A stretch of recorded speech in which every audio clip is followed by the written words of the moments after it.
Hi guys and welcome to Afro Voice Radio. My name is Ma-Musu Nyande and I am your host. I am seated here with the incredible Khadija Gbla, who's an feminist, an activist, and a community advocate for African people here in Australia. She has an incredible voice that amplifies the voices of others and also shares the stories that need to be told and heard from our own perspective and our own voices. So welcome, Khadija. Thank you, Sister Ma-Musu. Thank you so much for accepting this invitation. Well, just for you, I wake up on a Saturday morning. Thank you. So today, what we're trying to do is just get to know your story and also some of the work that you're doing. I know you're everywhere, and especially the past few months, your face is everything. I look at your face is there. We've worked on incredible campaigns with Kiki K to now Muddy Body and even Bras and Things for the Mother's Day. L'Oreal, all of that. So you've been doing over the past 10 years.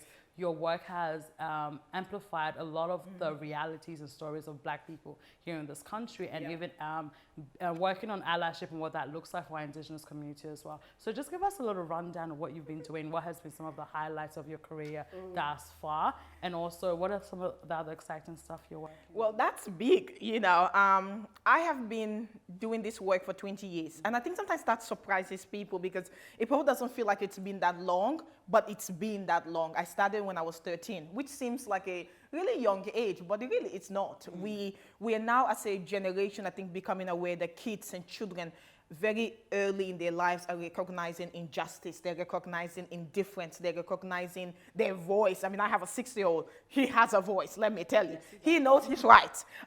We're starting early, so I think I also found my voice very early on and realized the things I was observing in my community, you know, our local African community, in my family, in our wider Australian community, that I thought, that's not okay. And then the next step in saying that's not okay was, what is my part to play? And I think too often some of us go, I don't like something, oh well, somebody else's problem. But we don't see the opportunity for us to be the change makers that we want. So I think that 20 years was just spent going, I don't like injustice, I don't like domestic violence, I don't like FGM, I absolutely don't like racism. And on top of that, I recognize my privilege as a former refugee living on stolen land.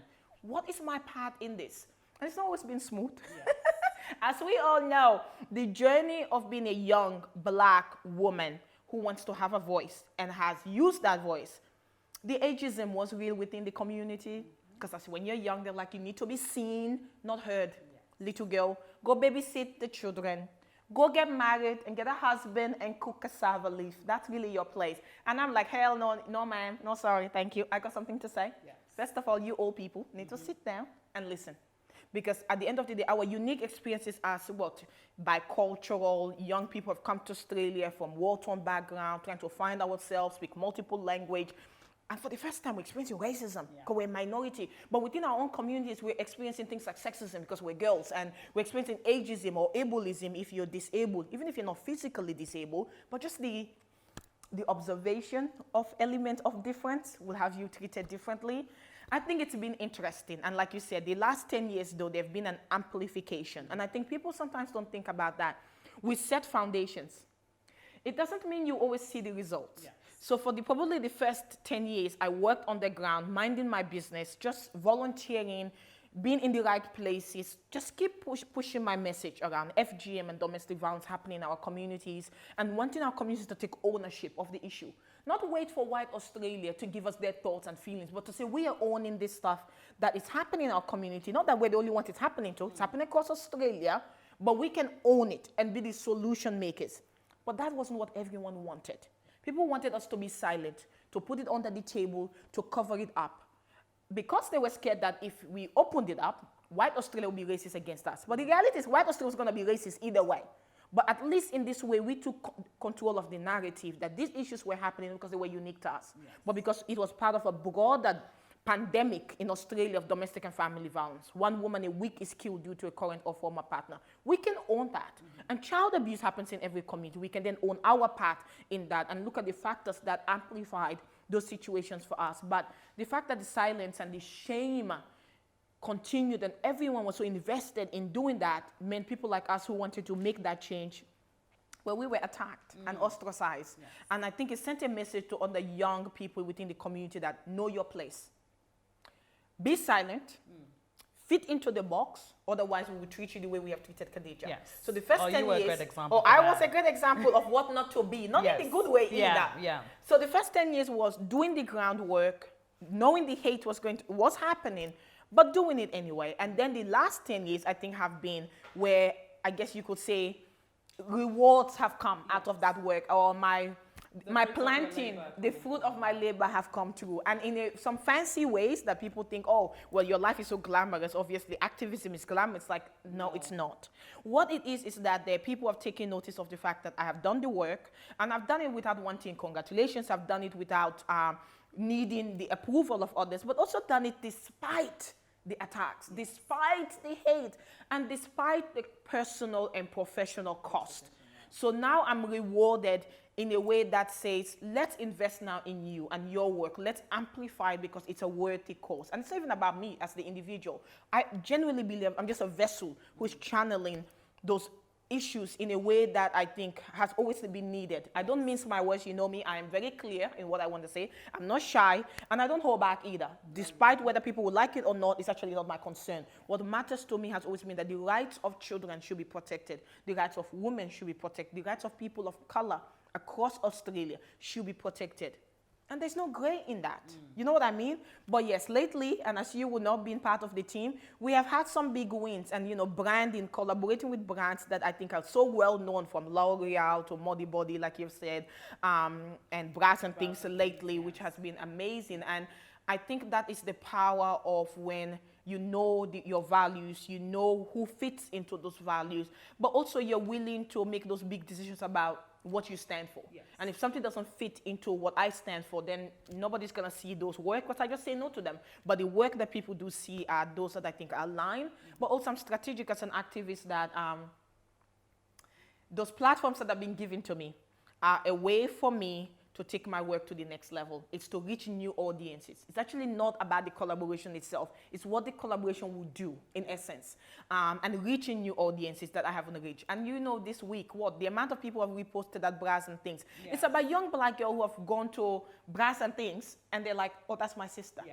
That's a black girl. It's people who opened their emails and saw the Mimco article and went, that's a black girl talking about her work. And not from a victimhood either. What they were seeing were articles and information about celebrating black womanhood and black success. And people may not like this, but I am one of the most famous black African women in Australia. Yes, in a crazy way that I don't always probably appreciate. Yes. But I am one of the most successful and well-known African Australian women. Across Australia and also internationally, I come up when you Google. So I think that comes with a platform, it comes with a privilege, but also comes with a responsibility that I take very seriously. That when I walk into those doors where I'm the first of the first, and I'm always the first of first in those rooms, that I'm mindful of who comes behind me. That I set the scene for those who come so they will benefit of that. That I lay the foundation that they can grow, build on, rather than leave a path of destruction that they can't. Yes. Yes. And we have talked about this. That's a whole different conversation. Because I even mentioned a few months ago, that I utilize your name when I walk into certain spaces. And I think due to us being migrants and refugees in this country, we've never had our own built-in network system. And we've had to start from scratch where we now have to generate that. So because you and I you have worked in the fields I'm currently working in, and you have left a clean reputation, a clean name. I am able to benefit from that. The fact that I just have a social I know Khadija Gbla. And even then that acts as a reference, and you're able to back me up for my own credibility and professionalism in the jobs I want to acquire. But that is extremely fundamental in our growth. The fact that we are able to now start generating our own built-in network systems to ensure that we can use certain people's names to open doors for us that is not attached to anyone else's identities but our own. Social capital, that's what that's called. And I know we talked about this at your Black Girls Mixer that we had a couple of months ago, in that room full of black women from different industries. My message, that day was, we must realize we are the capital. We must do what the Asians have done in Australia so well. Every city has a Chinatown. That is a home economy and a market they've created for themselves.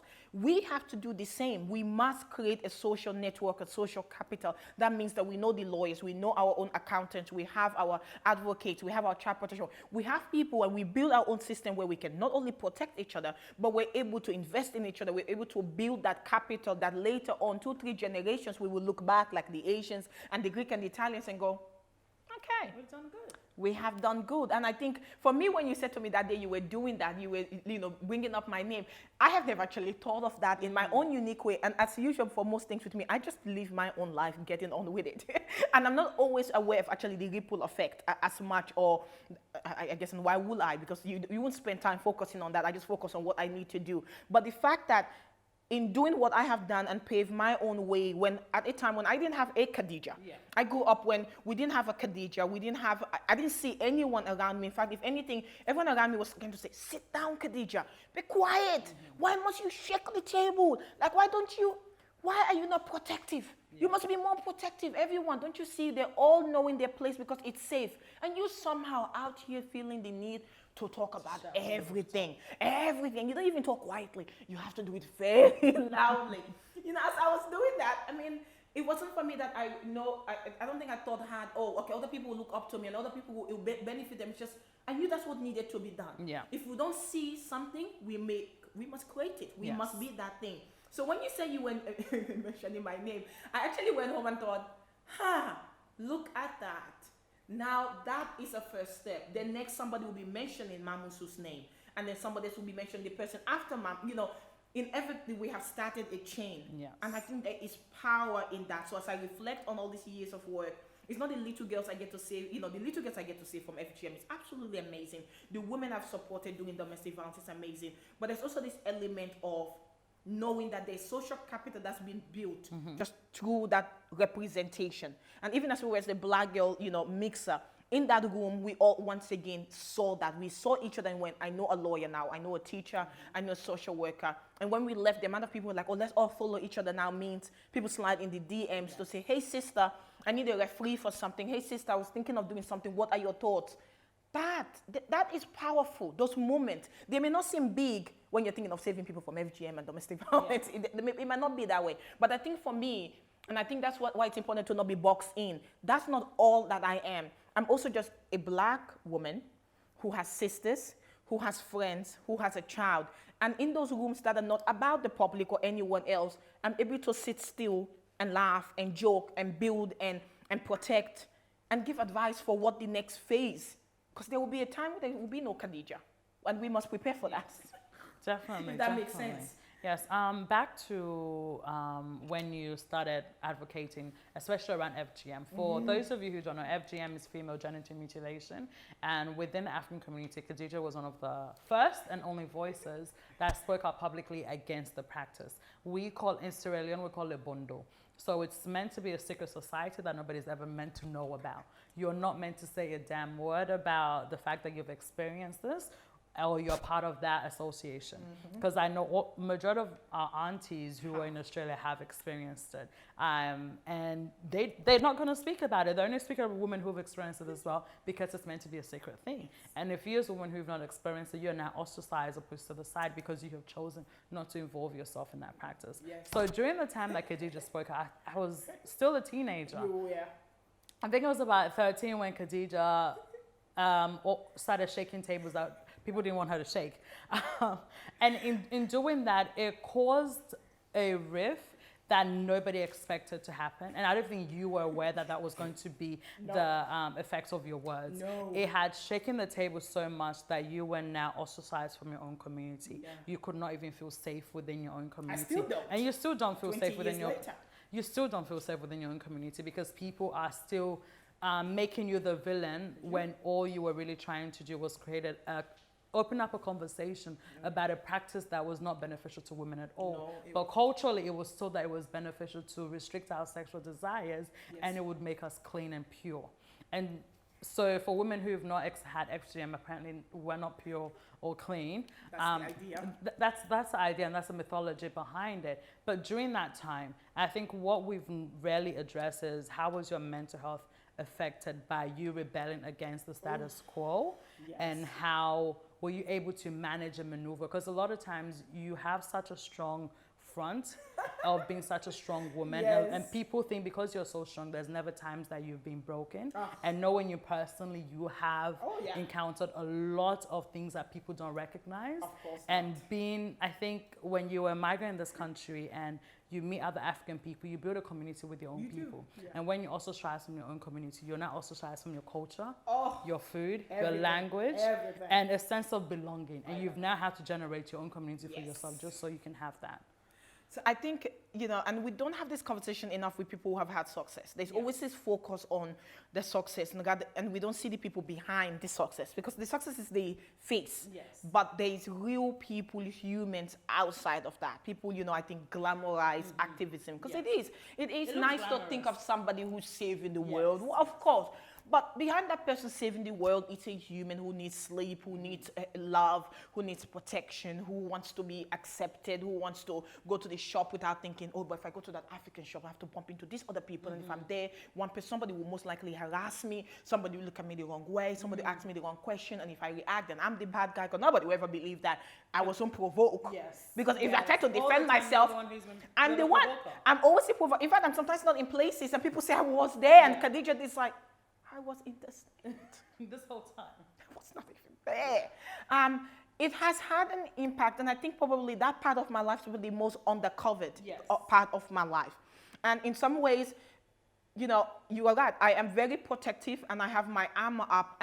But that makes sense, though. In essence, if I was projecting vulnerability, it really wouldn't get me far. Yeah. If anything, people would have utilized that further to attack me. I think some people have left me alone because they just thought, well, we're not obviously doing anything to her.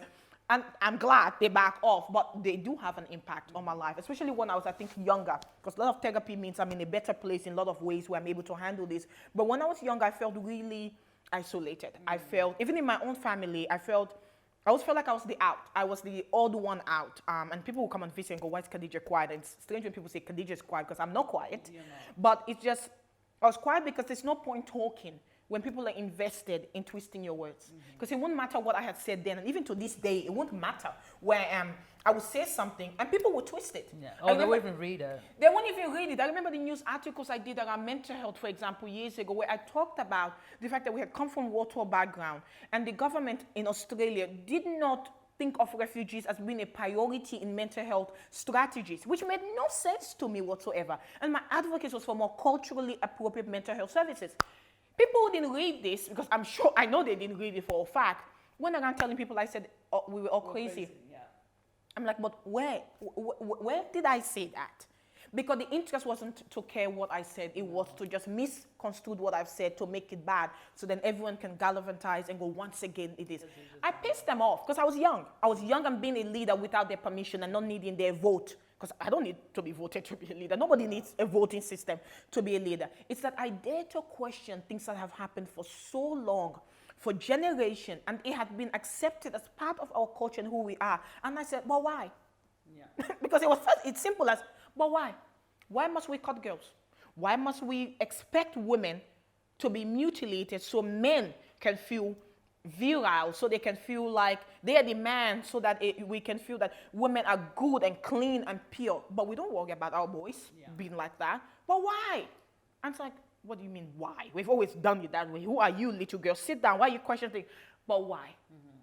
Because I see no benefit. If something has benefits, if something's good for us, I'm not challenging the good things. I'm not challenging our music. I'm not challenging our food. I'm not challenging our clothes. I'm just challenging something that is leading to death. Something that's leading women to sexual dysfunction. Something that's leading, we see our aunties. Nobody talks about this, the marriage challenges. Nobody talks about those with infertility that we can trace to FGM. Those who have died during childbirth due to high FGM being such a high rate in Sierra Leone. Nobody talks about the sexual dysfunctions they're experiencing in their marriages. All these other, I'm like, but why do we pursue this goal of silence? Who are we protecting, really?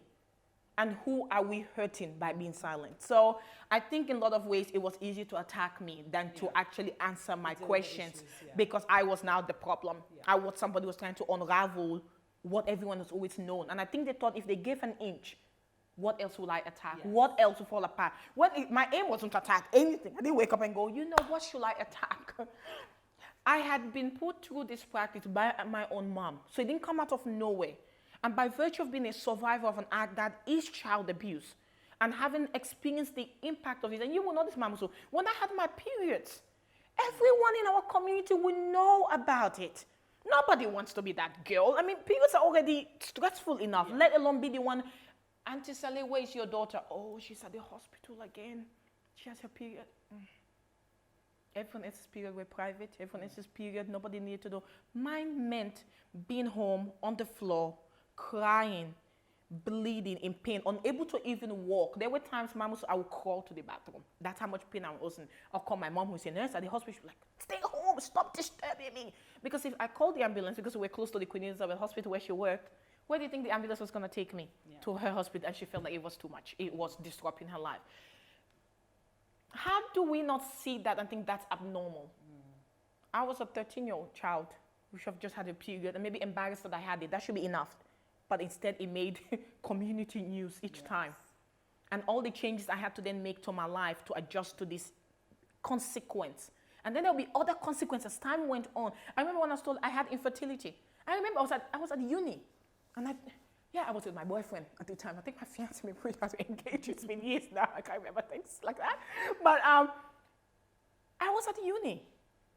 Like, you're starting your university days. You know, what I should be worried about is what I like, studying law and international studies, which I was doing as a double degree. Instead, my thoughts were now, what do you mean I'm going to not have children? Yeah. I mean, I've never had to think about it. I've never had to think about it. I just thought it was a given. Yes. That when I'm ready, you can have when I get there, I will have children. And these doctors are like, yeah, because of the FGM, you have some cysts and fibroid. And some of them are sitting where, you know, and you want me to sit and be silent like everyone else on this act that does this to girls and women. You want us to just fold our hands and say, oh, that's okay. It's just how we've always done things. See, that was unacceptable to me. And you are right, though. I did not think of the consequences, but that's me. I don't actually go into anything thinking of the consequences because, and it's not so much even the consequence, the backlash, because I think if we focus on that, nobody will do anything.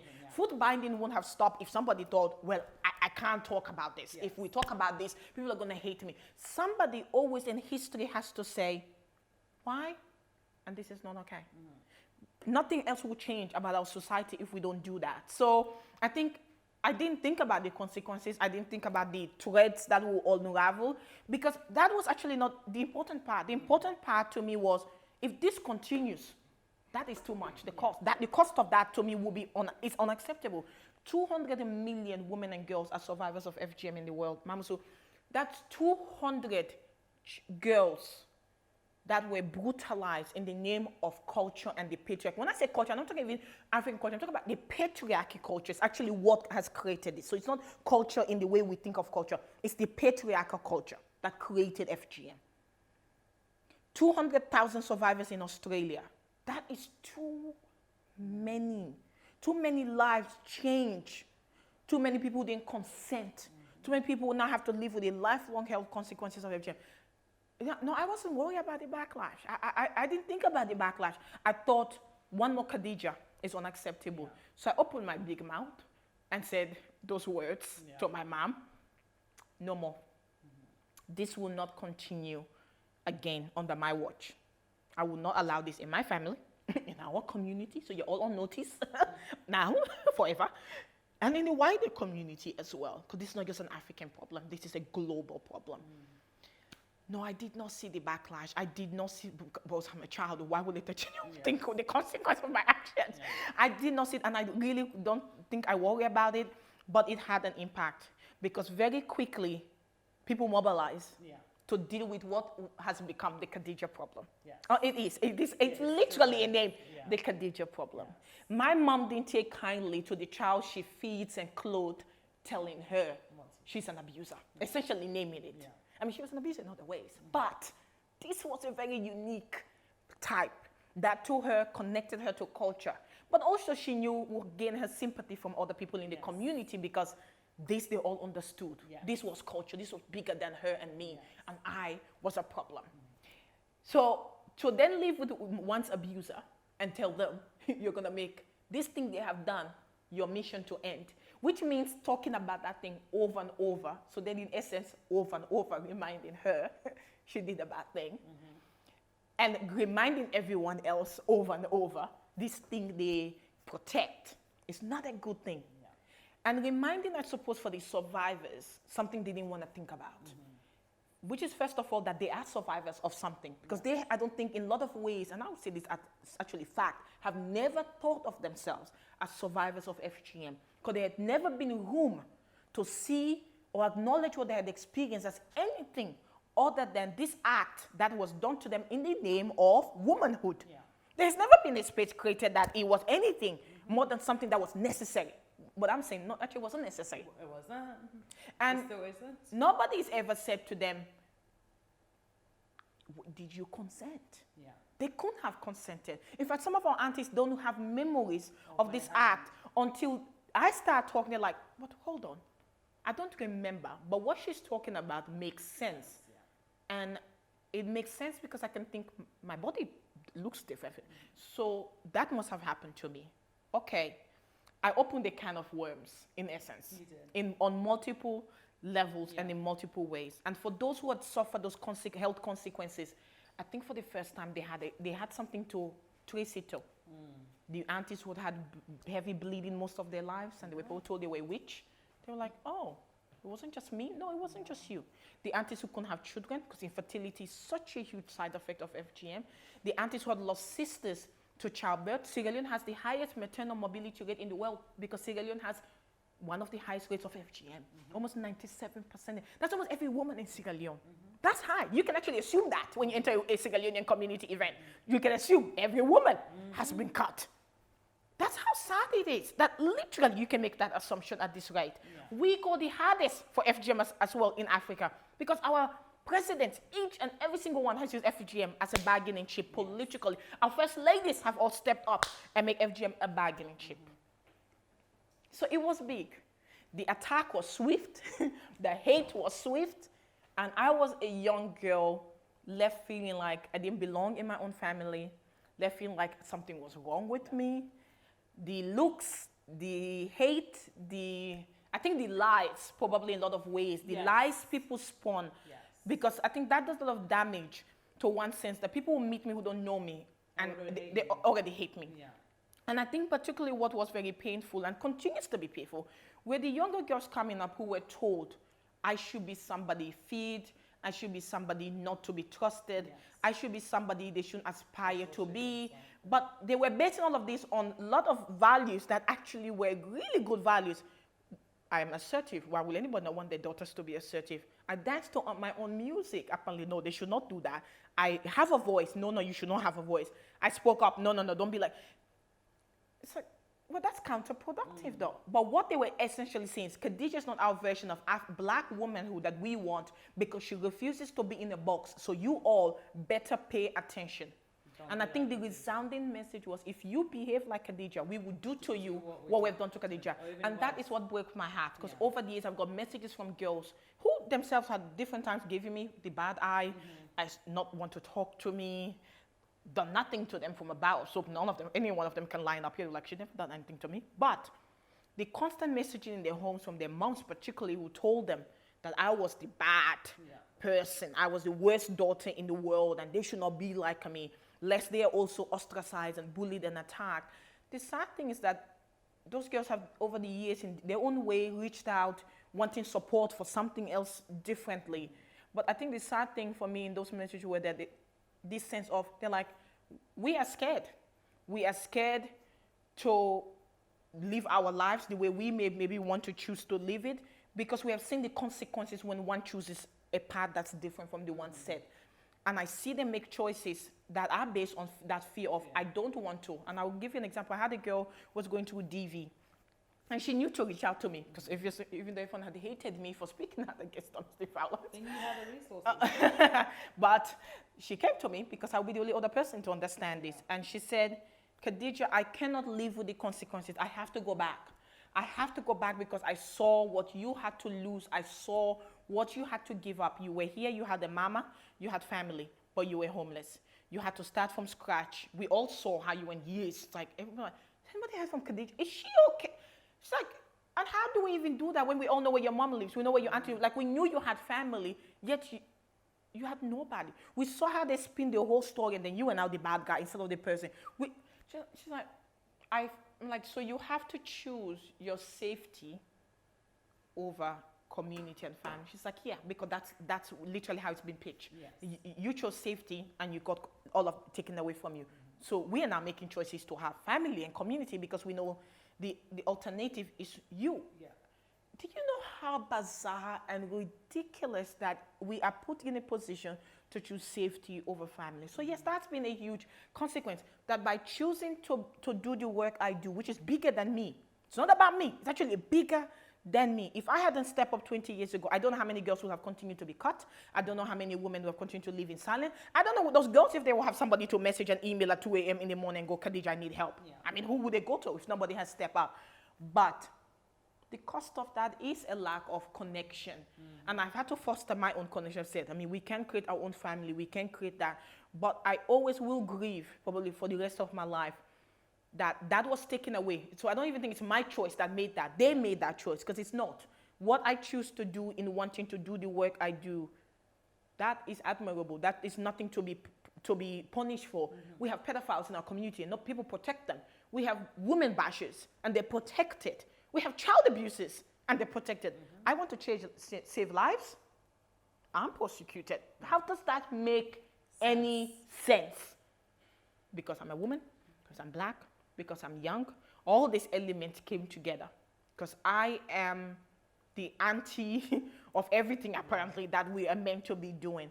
So yes, it has impacted my mental health. And I go to therapy to deal with that, because I think to be cut off from culture, especially when you're bicultural, you've come to Australia, and we're in white Australia, we're experiencing white Australia, and you experience racism, you want culture more than ever. You want family and community more than ever. And then you're sitting in this place where I'm like, okay, got nobody. I think the days I'm sick is probably when it hits me the most. I would say to people, it's like, I need somebody to make me pepper soup. Because that's what I want. In those moments, that's what I want. So there has been a cost. It's a social cost. It's not being able to go to community events, even if I wanted to, because they're not safe. And I knew back then in the day, I did go to a few. So it's not like it's a slow transition. Despite not being welcome, and people made it very clear, they made me feel very unwelcome, whether it was by the time you go to the bathroom, people had stood around and they have already started talking. When you enter, I'm worried about the food being poisoned, specifically mine. I don't know, because look, you can't put anything past people, okay? I remember when I was younger, somebody telling my mom, now that your daughters had some success, you might not want to have her hugging people and eating their food, because apparently there were people who wanted to harm me. It's like, oh gee, that's nice. Yeah. So it's not safe. So can't go to events, can't go to shops. People go, what do you mean shops? Well, people go to shops. They go to those shops and they talk and they interact, and just standing there without even saying anything. By the time I leave, I'll be told I had threatened to kill somebody, apparently. Yeah. Even if I didn't say anything to the person. They said hello. If I say hello back quietly, oh, she hates us. I saw her and she won't even talk to us. Like, how dare she look down on her? Like, I can't win. You can't. I actually just can't win. And that leaves no room for, there's no compromise. There's just like the line has been drawn. Yeah. It's been drawn also across generational lines. There's the aunties and the uncles. Then there's the next generation immediately. And there's those in my generation who, well, they had their jealousy because somehow I had too much attention and I had success, and they felt like they were constantly compared to me. And then the ones who came after, who watched this fiasco as it played out, they're like, it's like a movie. Ping pong, what's Khadija going to do? You didn't go to any home where I wasn't talked about. To this day, there are no places that don't talk. My name doesn't come up, and somehow it's the Khadija problem. People on my side get ostracized and pushed away and bullied and made to feel like, well.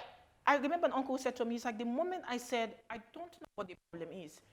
The kid didn't kill anybody. She hasn't actually hurt anybody. She actually hasn't gone out of her way to harm anyone. So the crime is she's living her life according to her own rules, and you don't like that. He said immediately he realized people stopped calling him and stopped coming to his house and inviting him to things. He's like, and I couldn't think of anything except that I had opened my mouth and talked and said, what did you do wrong that to deserve the hate? He's like, and people just started falling away, Khadija. I'm like, gee, that's deep. those people were never meant to be. They were never meant to be. But throughout your whole journey, because I have been an outsider and an insider, so I've watched from the sidelines. Yeah. I have been outspoken about what my thoughts are, and I think you have, through everything you've experienced, throughout finding your own voice, you've also created opportunities for those people behind you, like me, to find the confidence to speak up. Because in spite of people saying that don't be like Khadija, it's like, why not? Khadija seems to be good. What do you mean don't be like, what's the problem? And I think what, like, a lot of the differences is the fact that I'm fortunate to come from a family that understands and that has never silenced my voice. It has provided me spaces to speak. They may not agree, but they let me speak, and they tell you, say, yeah, Ma-Musu, cool, good for you, and I move to the side. But with your story, you had nobody but yourself. And even till this day, you are your number one cheerleader. And you are your son. And your son. My and your son. My happy man. and your beautiful boy who is always by your side and providing that emotional support. But this is all to say that, and I know you know this because I've told you this several times, but everything you've experienced has provided safety for a lot of us in ways that you don't know. And even this comes from the girls who even messaged me to tell me all the good things you have done for them. Even those who even message you and say, because of Khadija, I can do this. And even Vanessa and I said all the time, because of Khadija, we can do this. And we're not scared of the prosecution. We saw that you survived, and if Khadija made it alive, we'll be good. But I don't want you to survive. See, I want you to thrive.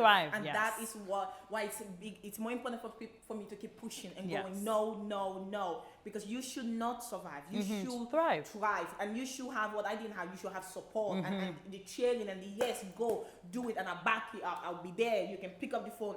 You won't be alone. Yes. Because that's not okay. It's not.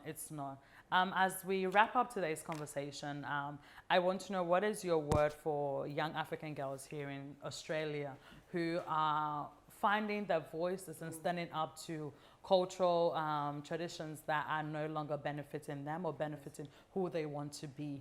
What is your advice for young girls who just want to speak out and have their voices heard? I think for our girls, and especially those who are now being raised here, now born here, it's a whole different generational vibe as well. The trick and the challenge for them will be how they juggle their identity, to be honest. You know, being raised here in white Australia and continuously experiencing the racism in white Australia perpetrates, you know, that's one part, and what we experience in our community is one part. We're constantly juggling this part of our identity. I think my advice would be, make sure that whichever form or shape that identity takes for you is yours truly. Don't actually try to be like Khadija and Ma-Musu. Be your version. I was my version, which then inspired other people to create their own still versions. And there is power in just being your unique you. We need the Ma-Musu's version, because the Ma-Musu's version, which, you know, has, and we see it every day, supporting Black womanhood, supporting Black businesses, supporting Black sisterhood, and creating events. That was needed. That is needed. Somebody needs that. When we come to those events, we all need that. We are fed in that. We need the Vanessa's version, you know, the lawyering, the speaking, the activism, gallivanting, you know, the podcast, the space. We need those versions. So find your version. And your version is what you're good at, what you love, what comes so natural to you. The reason I'm successful at what I've done and why I'm brave in what I do is because it's natural to me as breathing. Being defiant is what I wake up in the morning and the devil's like, oh, Lord, have mercy. She woke up. It came natural to me. I wasn't trying. I've never tried to be anything. It wouldn't have been sustainable for 20 years. I think that's why people who hate me don't understand what feeds me. They don't feed me. What feeds me is that I am living in my purpose. As God had ordained it before He put me in my mama's womb, He said, this is this girl's, this will be her path. And I didn't even know what it would look like. But every day it unravels and I follow it. I trust it. It comes as natural as breathing. Who has ever seen me in any place where I don't speak up? I don't even know what that looks like. Like I'll be sitting there itching, going, don't do it. My mouth is already moving. I'm like, don't say nothing at me. I'm like, well, if I see something, I hear something, I know something that smells like injustice, well, it's my God-given right to do it. So I think that is so powerful for us to know. And the next thing is to not let cultural, religious, patriarchal, I don't care what the shackles are, and there are many, heteronormity. Yes, we have gay black people, for Christ's sake. We've always had gay black people. We've always had disabled black people. All these differences. Don't let anyone make you feel less than. If you're gay, if you're disabled, if you're trans and black, these are natural parts of our culture. Just because our elders are invested in not remembering certain things, having amnesia, selective memory, all respect to all you elders listening. But the point is, those differences are beautiful. They should be celebrated. If you fit into any of that, walk in your truth, girl. Walk in your truth, brothers and sisters, but particularly my sisters, because I think we have that intersecting of race and sexism. Yeah. But if you're also disabled, then ability will add to that. So I am particularly, my heart constantly goes out to our sisters, because I think we have a big mantle to carry in our lives. So my thing and advice is that do what comes natural to you, what makes your heart sing. Surround yourself with people who will support you. Do not cry over the people you will lose, okay? Let me say this. I have lost, but I have gained. Yes. God surely provides. Whoever you believe in, He will provide. The provision we made by the universe. Mm-hmm. You will gain sisters if you have lost a sister. You will gain a mom if you have lost your mom. You will gain people who come, who will love you for you and accept you. So do not let the fear of losing be what shackles you, because you can't thrive if you live in fear. I have suffered. But I will tell you this, I go to bed sleeping very well, knowing that I am not surrounded by the toxicity that I would have kept around if I had not followed my path. If I've been so scared to lose love and family and community, I actually would not actually be doing as well as I am. People don't understand. You can't have it all. I actually would not, because I would have constantly been distracted. And I remember when I was within community, the distraction of the noises, constantly, every decision I had to make about an interview, my mom would be there whispering, you should do it. Maybe you should do it. What will people think? And then the other aunties would jump on. You just can't thrive and be creative when people are always moving from a place of fear and constantly a place of what will people think? Yeah. Who gives a fudge what people would think? What people think is none of our business. What I think is what's my business. What makes me happy is my business. So my advice to you is, baby girls, shake the table, wear the short skirt, choose the career that they say will not make you money. Ain't all about money. You got Papa C, you'll be fine. That was Centerlink. Do what makes you happy. Happiness is priceless. I have lost a lot, but let me tell you, Ma-Musu, I am happy. I'm happy in my house, peace and quiet. I'm happy with my son being raised in a safe and healthy environment where he doesn't have to go through what I have gone through. I have stopped generational shit already by virtue of making the choices I've had. It has stopped with me, not passed on then to my son. I think that is something worthy of celebrating. Every day. That's the power when each and every single one of us make those choices. So to my sisters out there, you're not alone. Create community of people who are healthy, who are safe, who will protect you, and make noise. Because guess what? Funny enough, our moms and our aunties, I think they forget, our great-great-grandmothers, they made noise. Yeah. Somehow we seem to have forgotten. We come from a lineage of mothers and aunties and women who shaked tables. Yeah. Those women walked hours in the morning barefoot and carried babies on their hip and their shoulder. We don't even have to do none of that. We got filtered water, for Christ's sake. The least we can do is shake tables. And when you're shaking it, you better remember that and say, I'm doing this for my grandma and great grandma. Because that always makes me feel like, oh, I'm doing it for them. Yeah. So I'm just saying. Yeah. As you said, we have to shake the tables. And we have to stay true to ourselves, because we cannot replicate anyone else's career or anyone else's being. You have to be as true to yourself as you can. So thank you so much for joining us for this episode of Afro Voice Radio.